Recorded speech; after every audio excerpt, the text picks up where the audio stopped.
Hi all, my name is Tia Osley and I am excited to co-plan instructions for this amazing group of 4th grade students. We have Ryan, Siobhan, Soche, and Russell, all with unique strengths and needs. I've put together an instructional plan that's flexible, inclusive, and supportive of their individual learning profiles.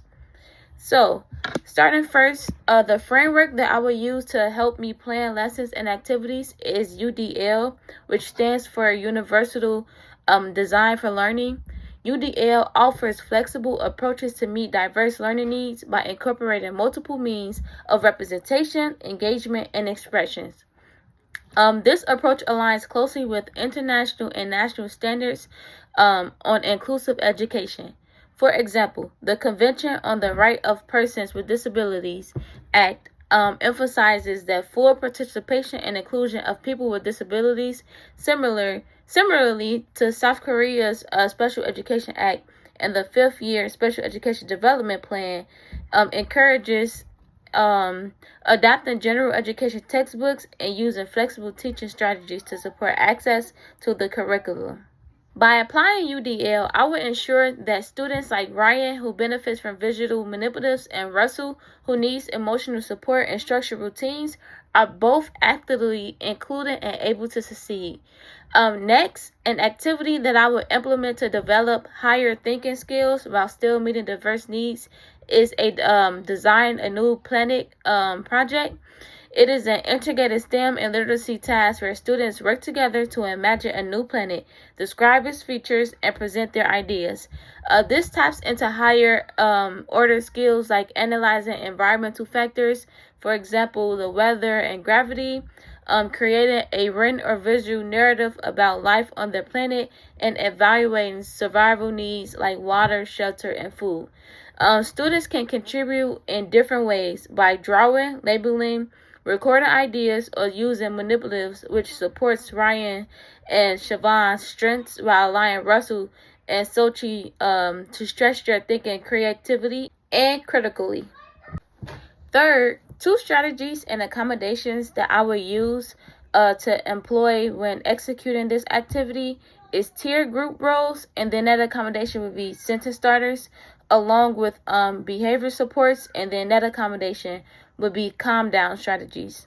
So as far as the tiered group roles and sentence starters, all assign roles like illustrator, researcher, recorder, and presenter dependent on student strengths. For example, Ryan can draw or sort pictures, while Sochi and Siobhan use sentence frames to write or dictate their ideas.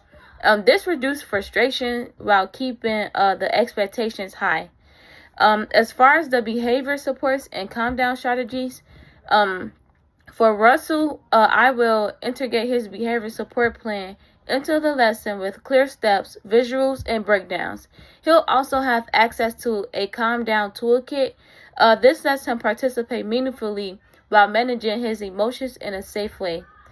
So both of these align with Thomason's works on differentiated instructions and support the inclusive, strength-based approach we want to maintain. So as Thomas is explained, a differentiated classroom feels fundamentally fair because it's built on the premise that success is defined and guaranteed differently for each learner. And that is Thomason's, and he wrote that in 2014. If we were working in a virtual or hybrid setting, I shift the activity to a digital tool like Google Slides or Book Creator. Students could record their voices, draw using touchscreen features, or even upload photos of models they've built at home. In a multi-age classroom, I will adjust the difficulty based on each student's level. Older kids might dive deeper by writing more detailed explanations or doing some research, while younger ones could focus on simpler tasks like labeling, sorting, or telling a short story. The UDL approach will still guide us, so that will stay the same. We'll just adjust the supports and pacing to match where each student is developing. Lastly, 2 technologies I would employ when working with this group of students is Book Creator. Students can create digital books about their planets using text, voice, and images. This supports multisensory learning and gives students like Sochi and Ryan a non-print heavy option to showcase ideas. Another piece of technology that I would use is SnapType or voice typing, which is in Google Docs. These tools allow students with writing challenges to dictate responses or use speech to text. These will be beneficial for Siobhan or Sochi, reducing frustration and helping them to stay focused on content and not just mechanics. Research by Ala Zawe found that tech-based supports in the UDL content significantly improved engagement and confidence in students with disabilities, which is exactly what we want. So with the UDL framework and creative STEM literacy activity, flexible support, and assistive tech, we can help all 4 students grow academically, socially, and emotionally.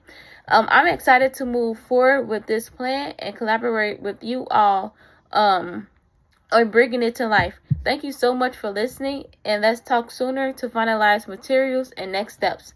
Thank you all again. My name is Tia Osley.